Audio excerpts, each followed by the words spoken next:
जिंदगी में कुछ बन जाओ ना, उन बहनों को ना भूलना जिन्होंने अपने दुपट्टों से तुम्हारी जूतियां साफ की है। उन रिश्तों को फरामोश मत करना जिन्होंने तुमसे पहले उठ के तुम्हारी तालीम के लिए तुम्हारे टिफिन, तुम्हारे नाश्तों के इंतजाम किए। कभी तुम्हारी वजह से बहन की आंख में आंसू नहीं आना चाहिए। बड़ी कुर्बानी होती है। स्कूल वाले हों या मदरसे वाले हों, सब जानते हैं जब भाई घर से निकलने लगता है और कीचड़ में पैर सन जाए, दौड़ के आके कहता जूता सन गया, कोई कपड़ा ला के जूता साफ कर। बहन कपड़ा ढूंढने में वक्त नहीं लगाती, अपने सर की इज्जत उतार के तेरे जूते रगड़ने बैठ जाती है। कहती भाई तेरे पैर का धब्बा ना रहे, भले बहन के सर पे चादर रहे कि ना रहे। आज वही बहनें रोती नजर आती है, वही बहनें रोती नजर आती है। आपसे गुजारिश है, आप कुछ भी बन जाना, इन रिश्तों को फरामोश ना करना। बड़ी कुर्बानियां इन लोगों की है। भूल गए मदरसे जाते थे, हमारे निकलने से पहले बहनें हमारे बैग तैयार करती थी, हमारे कपड़े तैयार करती थी, और आने से पहले कहती थी अम्मी मेरे भाई को ये पसंद है, अम्मी मेरे भाई को ये पसंद है। खुदा की कसम बहन के चेहरों में माँ के चेहरे नजर आया करते हैं। कभी इनकी कुर्बानियों को तो याद करो। आज शादी करके नजरअंदाज करने वालों, तुम्हें खुदा का वास्ता बहनों के लिए दरवाजे बंद ना किया करो, इनके लिए दरवाजे खोल दिया करो और कह दो बहन दिल तोड़ा करने की जरूरत नहीं है, अगर बाप है या ना है फिक्र ना कर, जब भी तेरा जी चाहे, जब भी तेरी तबीयत में हो तू कदम उठाना, चली आना, बाप हो ना हो इस चौखट पे तुझे बाप का चेहरा जरूर नजर आ जाए। था कि कदम राह पे थे, रोशनी लाई है मंजिल से बहुत दूर हमें। सिंगल फैमिली, सेफ फैमिली, ये जो प्लानिंग तुमने चलाई है ना, इसने कौम का बेड़ा गर्क करके रख दिया, बेड़ा गर्क करके रख दिया। बुलाया करो कभी बहनों को, भाइयों को भी बुलाया करो, कभी खिलाया करो दस्तरखान पे इन्हें, कभी अपने हाथ से रोटी निकाल के तवे में से ला। क्या बहन याद है जब मैं 8 साल का था तूने रोटी बनाते हुए हाथ जला लिया था, लेकिन मुझे ताजा खिलाई थी, आज मेरे घर में तुझे ताजा रोटी मिलेगी। कभी ये कह के खिलाना बहन को, फिर देख कितनी दुआएं देती है। बहनें वली बना देती हैं यार, बहनें वली बना देती हैं। इनकी दुआएं लेते रहा करो। दावे के साथ कहता हूं, जिन घरों में बहनों के हिस्से का रिस्क रहता है ना, उस घर में कभी मुसीबतें नहीं आया करती, उस घर में कभी मुसीबतें नहीं आया करती। बड़ी कुर्बानियां होती हैं बहनों की भाइयों के लिए। और एक बात याद आ गई, ये भी कह जाऊं, अक्सर छोटे भाइयों की कामयाबी में बड़े भाइयों की मेहनतें होती हैं। हमारा मुआशरा बड़ा जालिम हो गया है। बड़ा भाई हल चला के, ट्रैक्टर ट्राली चला के, मजदूरियां करके छोटे भाई को सारा वक्त दे के कहता यार मैं पढ़ूं ना पढ़ूं लेकिन तुझे बुलंद करना है। अक्सर भाई ये कहते हैं तू ऊंचा हो जाएगा ना मेरा सीना चौड़ा हो जाएगा। जो मेडल तेरे छाती पे लगा होगा उसकी गर्मी मेरे सीने में महसूस होनी है। ये सोच के भाइयों ने भाइयों को पढ़ाया, कलम लगाया, जरा सी सिपट्टिया क्या बनी, सारी गर्मी उसी भाई पे दिखाई जाती है जिसकी वजह से बदन पे वर्दी आई है। समझ रहे हैं ना मेरी बात? सारी गर्मी उसी भाई को दिखाई जाती है जिसकी वजह से जेब पे पेन लगा गए, जिसकी वजह से ये कपड़े आए हैं। खुदा के वास्ते अगर आप कुछ बन जाओ तो अपने एहसान करने वालों का एहसान ना भूलना, मत भूलना कभी भी। उन्हें बैठाना, सामने रख के कहना भाई बाप कमजोर था, तेरा एहसान है, तूने बाप वाली जिम्मेदारी निभाई है। क्या ये मुआशरे में नहीं होता? हमारे बड़े बेटे को माँ बाप उस वक्त तक इस्तेमाल करते हैं जब तक वो जीने के लायक होता है। हक है तुम्हारा, बेटा है तुम्हारा, इस्तेमाल करो, लेकिन जब अलहदा करो तो फिर इंसाफ करो। जब उसके बच्चे जवान हो गए, कमाई के जराए बंद हो गए, अब कहते हैं तू अलग हो जा। अब जो उसने जिंदगी भर कमाया वो तो तुम्हें खिलाता रहा, अब बच्चों की शादी के लिए भीख मांगेगा वो? बताओ। चोरी करे, ब्याज पे पैसा ले, आपकी जिम्मेदारी बनती है जिस बेटे की कमाई तुमने 12 साल खाई है उसके बच्चों को बच्चों की तरह पाला है, आसानी से अलहदा ना करो। जिस तरह उसने पूरे परिवार को अपने परिवार की तरह पाला है, अब आपकी जिम्मेदारी बनती है उसके बच्चों की शादी मिल बांट के करो, ताकि पता चले ये अलग समाज नहीं है बल्कि ये एक ही चमन के खिलते हुए सारे फूल। वरना कयामत में हिसाब देना मुश्किल पड़ जाए, चाहे भाई हो चाहे बाप हो। अल्लाह के यहां जब तराजू लगेगी तो कुछ कम बढ़ती नहीं होना है, उस तराजू में सारा तोला जाएगा। इसलिए मेरी गुजारिश है इंसाफ करें। आप पढ़ गए हैं, आगे बढ़ गए, बाप को इज्जत दे, मां को इज्जत दे, बहन को इज्जत दे, रिश्तेदारों को इज्जत दे। तो मैं अर्ज कर रहा था ये मदरसे आते हैं, कितनी सारी कुर्बानियां रह गई, कितनी सारी कुर्बानियां। यूसुफ भाई और शुएब भाई हजरत, करीबन जितने लोग भी, यहाँ तक के अल्लामा मुफ्ती इस्माइल साहब क़िबला दामतुल्लाह अलैहि भी, मैं सभी को शामिल करके ये बात कहता हूँ कि मदरसों की ज़िंदगी हम सब जानते हैं। कई बार ऐसा होता है नमक कम भी होता है, कई बार ज़्यादा भी होता है, कई बार चावल कच्चे भी होते, कई बार पक्के भी होते। ऐसा होता है कि नहीं? कई बार पक्के भी चावल होते, लेकिन माँ बाप जानते हैं ये वहाँ जा रहा है जहाँ कोई मेरे बेटे से जायका भी नहीं पूछेगा। ये अच्छी तरह जानते हैं माँ बाप कि यहां जरा सा जायका खराब हो जाए, बेटा कहता अम्मी नहीं खाना है, मां दोबारा 10 मिनट में जाके बना के कहती बेटे ये खा ले। बेटे के कहने पे 10 मिनट पे खाना तब्दील कर दिया जाता है। ओ भाई, ये मदरसे जा रहे हैं जहां शायद खत्म हो जाए तो किसी से दोबारा ना मांग सके, दोबारा किसी से ये ना कह पाए मुझे और चाहिए। ये उस जमीन पे जा रहे हैं जहां पे नमक कम हो या ज्यादा कोई पूछने वाला नहीं होगा। माँ बाप सारी चीजों को सोचते हुए दिल पे पत्थर रखते हैं। मदरसों की जिंदगी देखो, बेटे जब घरों पे रहते हैं माएँ हर दूसरे तीसरे दिन चादरें बदल देती हैं, बिस्तर नए पुराने बदले जाते रहते हैं। लेकिन मैं मदरसे के अंदर आने वाले तलबा को जानता हूँ, कितने ऐसे तलबा होते हैं जो एक ही बिस्तर पे 7 साल गुजार देते हैं और इतने करीब घर से ताल्लुक़ रखते हैं कि पैर रखो तो उनके बिस्तर पे फर्श की सर्दी महसूस होती है। लेकिन खुदा की कसम, लेकिन मदरसे में आने के बाद उनको कभी कोई शिकायत नहीं होती है। माँ जानती है हमने 3 साल पहले जो गद्दा लेके दिया था आज भी बेटे के नीचे बिछा के, जब बेटा आके कहता है अम्मी इस बिस्तर पे नींद नहीं आती है, अब्बा सर्दी लगती है, बेटा जब इतना कहता है, बाप बच्चे के कंधे पे हाथ रख के कहता है यार तू शेर का बेटा है, सर्दी की शिकायत कर रहा है। वो ये नहीं कह सकता तेरे बाप के पास इतना पैसा नहीं है जो तुझे गद्दा दिलाया जा सके, इतना पैसा नहीं है जो रजाई दिलाई जा सके, फिर भी बेटे के कंधे पे हाथ रख के कहता है तू तो शेर का पट्टा है, तू तो बहादुर बेटा है। उसी बिस्तर पे 7 साल बेटा गुजार लेता है। लेकिन तारीख गवाह है आज तक कोई बच्चा उस सर्दी की वजह से नहीं मरा है जो बिस्तर पे लगी हो।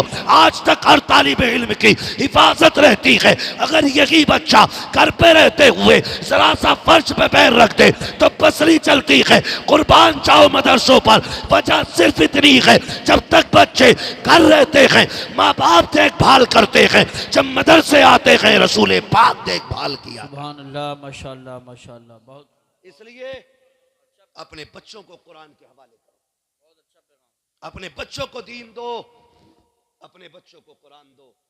ये कुरान की बरकतें हैं कि बच्चे जमीन के ऊपर महफूज हैं, इंतकाल के बाद देखना ये कब्र के अंदर भी महफूज रहेंगे। ये कुरान का एजाज है।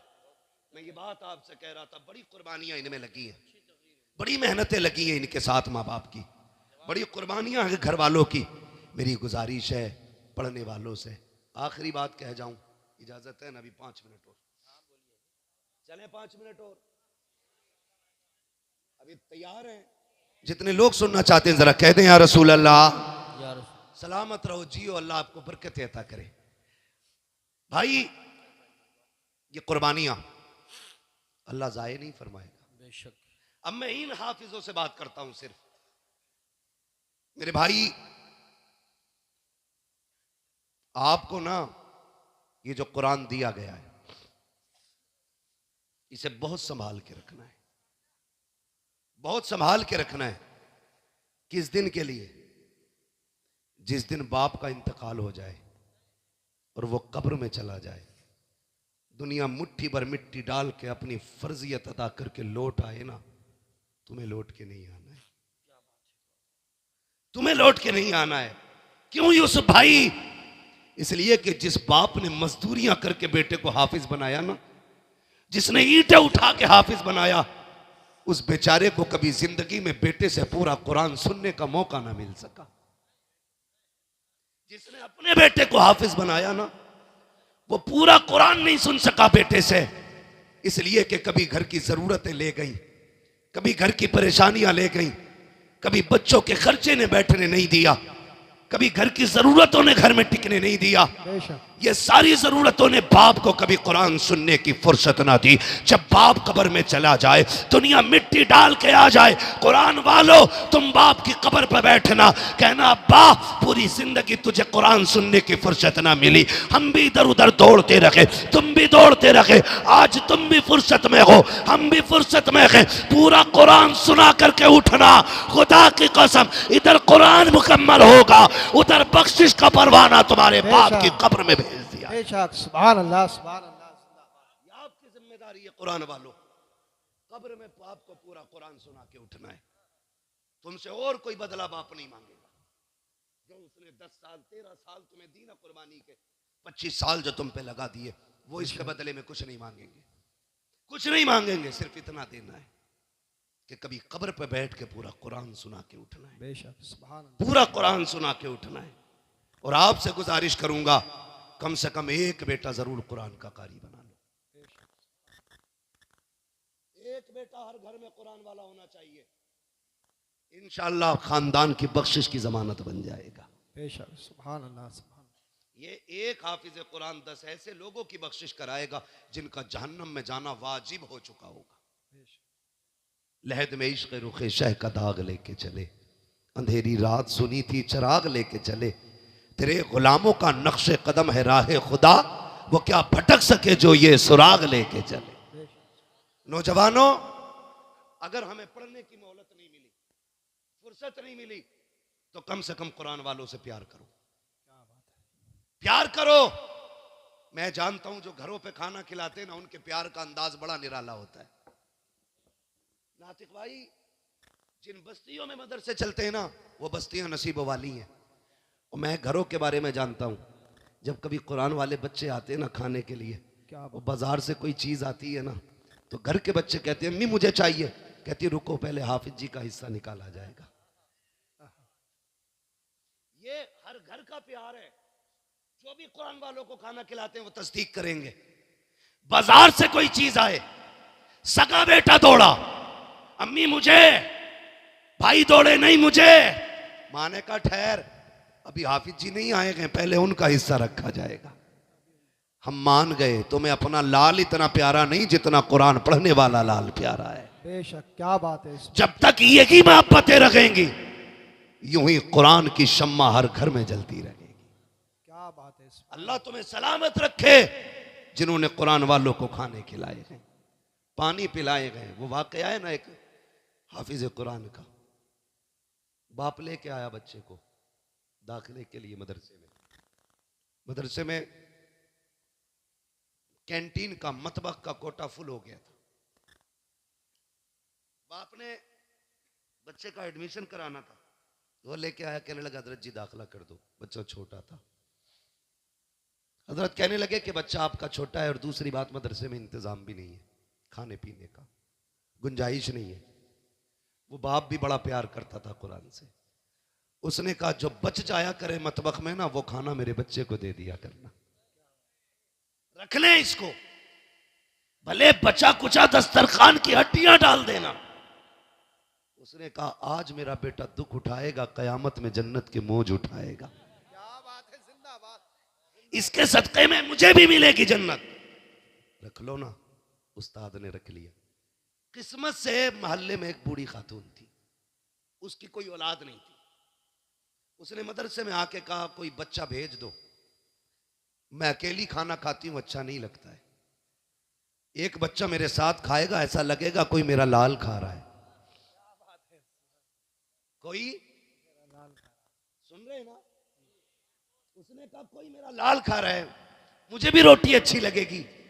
उस्ताद ने देखा वही बच्चा जिसको बाप छोड़ के गया, कहा चल इसको रोटी तू खिला दिया करना।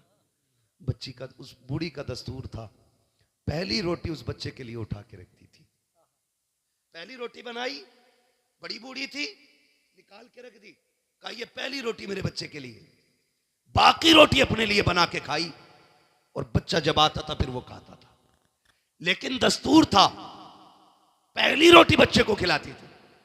फिर जब इतना प्यार बच्चे को मिला ना, तो बच्चा उसे मां कहने लगा, वो उसे बेटा कहने लगी। सुनना बहुत गौर से, बेटा कहने लगी। एक वक्त गुजरता चला गया, रिश्ते मजबूत होते चले गए, ताल्लुकात मजबूत होते चले गए, वक्त बढ़ता गया, बच्चे का कुरान मुकम्मल होता गया। जिस दिन आखिरी सबक कुरान का बच्चे ने सुनाया, उस्ताद की दरसगाह से उठा, खानदान वाले खड़े हैं, घर वाले खड़े हैं, कोई हार डालने आया है, कोई सीने से लगाने आया है। बच्चा कहता नहीं, मुझे यहाँ नहीं रुकना है। कहा क्यों? कहा पहली मुबारकबाद मुझे उसको देनी है जा करके जो मुझे पहली रोटी खिलाती रही है, जिसने पहली रोटी खिलाई है। कहता जब दौड़ के बच्चा गया है, देखा घर के दरवाजे पे भीड़ लगी है, लोगों का हुजूम है। कहा बात क्या है? कहा जो तुझे खाना खिलाती रखी है आज उसका इंतकाल हो गया है। चीख निकल जाती है बच्चे की, रो के कहता है ए माँ, जिस दिन के लिए तूने खाना खिलाया था आज वो खुशी का दिन आया है, तू अपने बेटे से वो खुशी की खुशखबरी ना सुन सकी। इतना रोते हुए चला, हाथ उठा के कहता है जा माई, कोई तुझे क्या देगा, मैं दुआ करता हूँ मालिक तुझे टुकड़ों के बदले में जन्नत देगा। ये कह के पलटा है।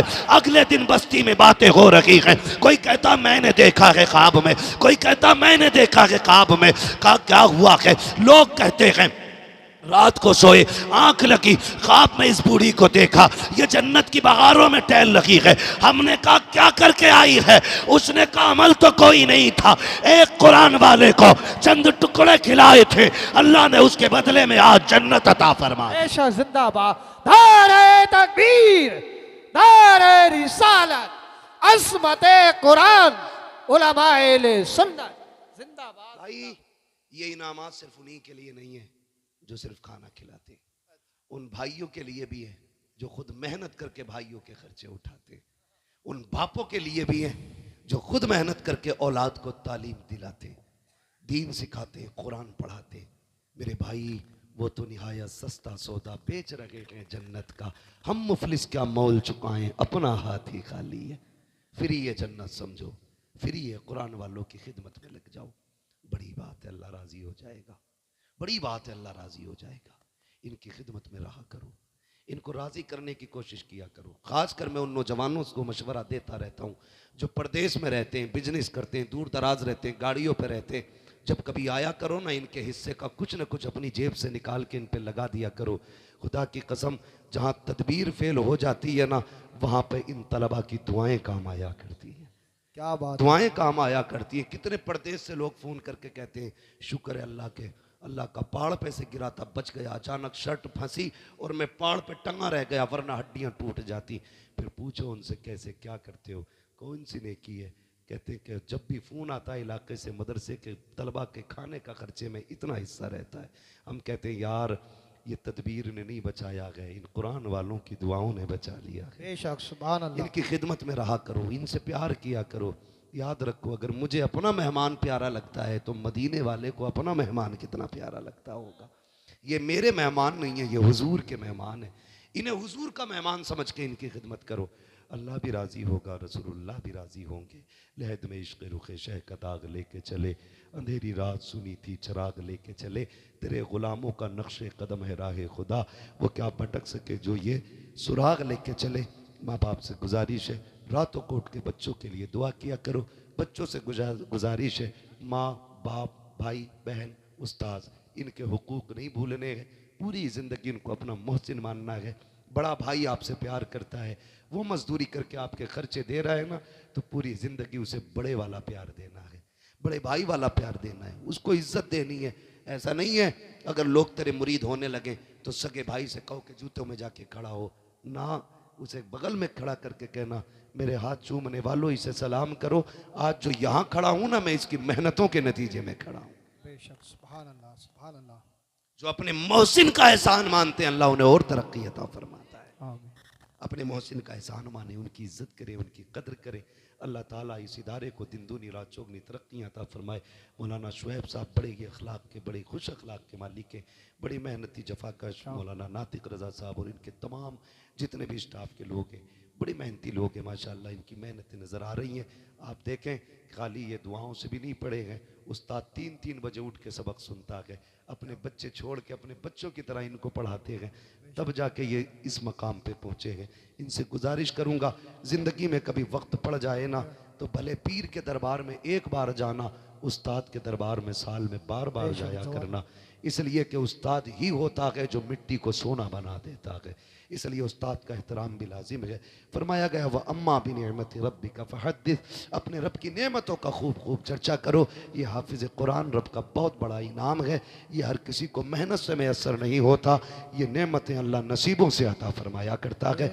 बस जो हुए अगलात उनको माफ़ फरमाए रब कायनात। ज़िंदगी ने दिया साथ, फिर होगी मुलाकात। चमन रहा फूल खिलेंगे, ज़िंदगी रही फिर मिलेंगे। मुसाफिर हैं हम भी, मुसाफिर हो तुम भी, किसी मोड़ पर फिर मुलाकात होगी। फ़कीरान आए सदा कर चले, सदा खुश रहो ये दुआ कर चले। सारे लोग कलमा शरीफ पढ़ लीजिए, ला इलाहा इल्लल्लाह मुहम्मदुर रसूलुल्लाह व मा अलैना इल्लल बलाग। 5 मिनट बैठे रहिए।